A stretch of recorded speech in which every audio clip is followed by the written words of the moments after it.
Musiikkitalon urut on valmisteilla, osa on rakennettu, pystytetty Musiikkitalossa ja ne valmistuu 2 vuoden kuluttua. Ja mulle tulee sellainen odotuksen kutina siitä, että me saadaan kuulla orkesteriteoksia urkujen kanssa niin, että urut on tasa-arvoinen soitin orkesterin kanssa. Ja sitten totta kai me nähdään soittajia ja meillä on mahdollisuus kuulla soolomusiikkia laidasta laitaan satojen vuosien ajalta. Tuollaisen niin konserttisalimiljöössä. Kirkossahan urkuri on aina jossain parvella, että me ei niin kuin nähdä sitä soittajaa. Minkälaisia ajatuksia sulle tulee nyt niin kuin ensimmäisenä siitä, kun ajatellaan, että me saadaan Musiikkitaloon urut? Musiikkitalo täyttää nyt 10 vuotta. Joo.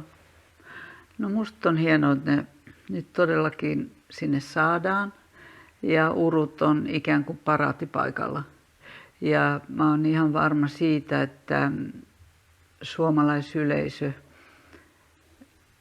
ihan uudella tavalla tulee tutustumaan siihen soittimeen, joka on niin rajattoman rikas.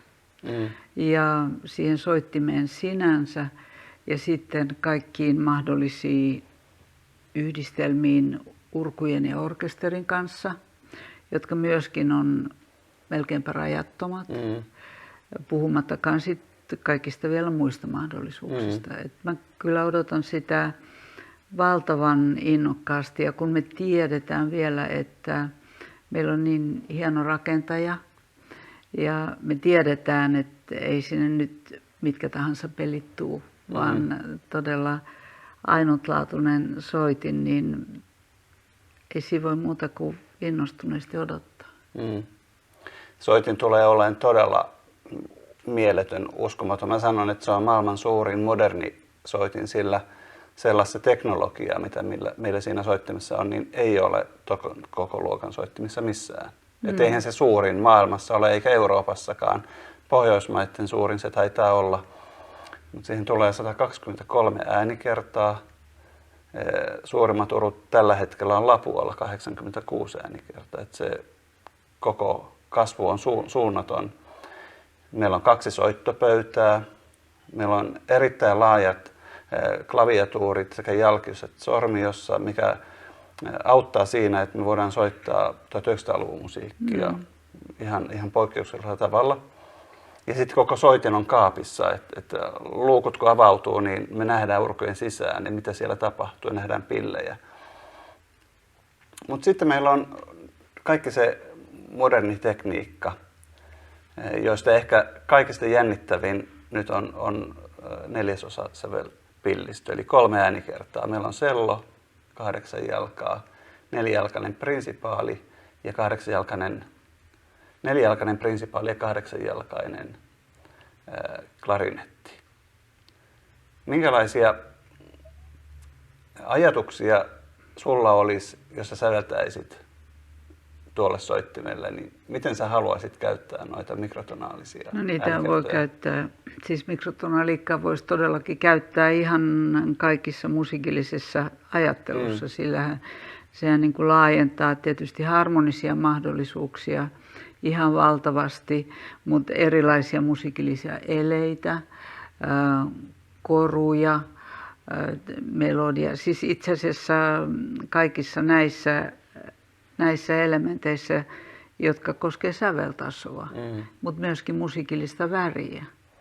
Et musiikkihan on jo sillä lailla ollut, uruthan on jo sillä lailla ollut erikoinen soitin, että sillä on pystytty soittamaan esimerkiksi niitä klastereita. Ja niitä on pystytty soittamaan, niin kuin, mehän tunnetaan useita uuden musiikin klassikkoja, jossa idea on just se, että sä pystyt soittamaan hengittämättä tai jousen vetoa vaihtamatta niitä jatkumoita ja niitä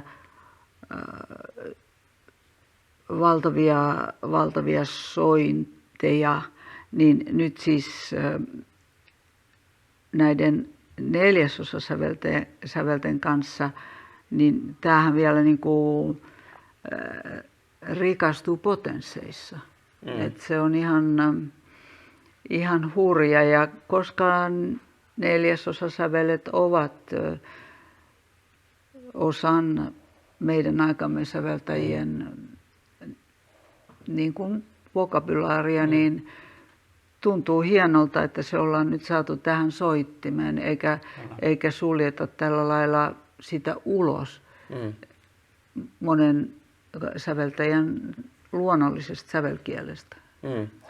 Joo, mulla oli aika suuri oivallus siinä, että mihin itse asiassa näitä 3 äänikertaa voi käyttää, niin mulla avautui kokonainen maailma siinä, että ne ei todellakaan ole mikään semmoinen niin kuin tuttisoinnin niin kuin lisä, vaan nyanssi, väri pienissä rekisteröinneissä. Ja esimerkiksi pienten ensemblien kanssa, jossa meillä on jokin puhallinsoitin ja jousisoitin esimerkiksi, yhdistettynä sitten tämmöiseen neljäsosa säveläänikertaa, niin me saadaan niitä värejä aikaan. Ja se on niin kuin loputon mahdollisuus.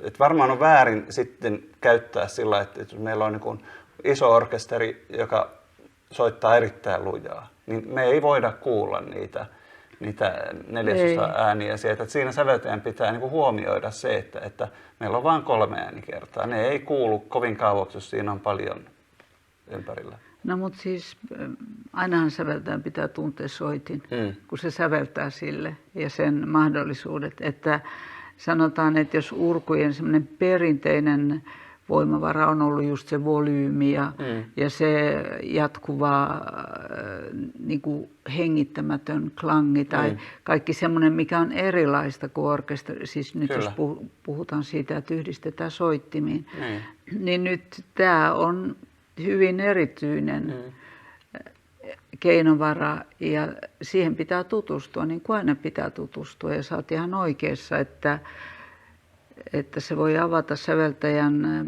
mielikuvitukselle alueita, jota ei ole koskaan osattu kuvitella, koska ei niitä koskaan voitu toteuttaa. Et tähän astihan mikrosävelet on aina sit jätetty niille muille soittimille. Kyllä. Se on hyvin rikas kenttä. Se tuo myöskin tilaefektin siihen, koska uruthan on siellä eri paikassa kuin missä meillä on sitten orkesterisoittimet tai ensemblet. Ne on lavalla, urut on kaukana siellä parvella tai takaseinällä. Niin siihen tulee semmoista ehkä kaikuefektiä tai tilan tuntua myöskin, kun käytetään, jos ajatellaan, että kaksinnettaisiin esimerkiksi jotain, mitä lavalla oleva soittaa, niin tämmöisellä äänikerralla. Niin, itse asiassa siitä voi tulla jotain hyvin hienovireistä, mikä ei ole niin kuin se ensimmäinen ajatus, mikä sulla on uruista. Niin. Ja jos mä mietin harmonioita, että uruilla on helppo soittaa laajoja otteita, me pystytään ottaa jalkia mukaan, me voidaan soittaa vaikka 20 ääntä soinnussa, ja silti se on muuta kuin cluster, että se on niin kuin hienovarasta värien etsimistä, ja siihen yhdistettynä sitten joitakin perinteisiä orkesteri-instrumentteja, niin sehän muodostaa niin kuin uskomattoman määrän niin kuin värejä. Totta, ja uusia sointimaailmoja.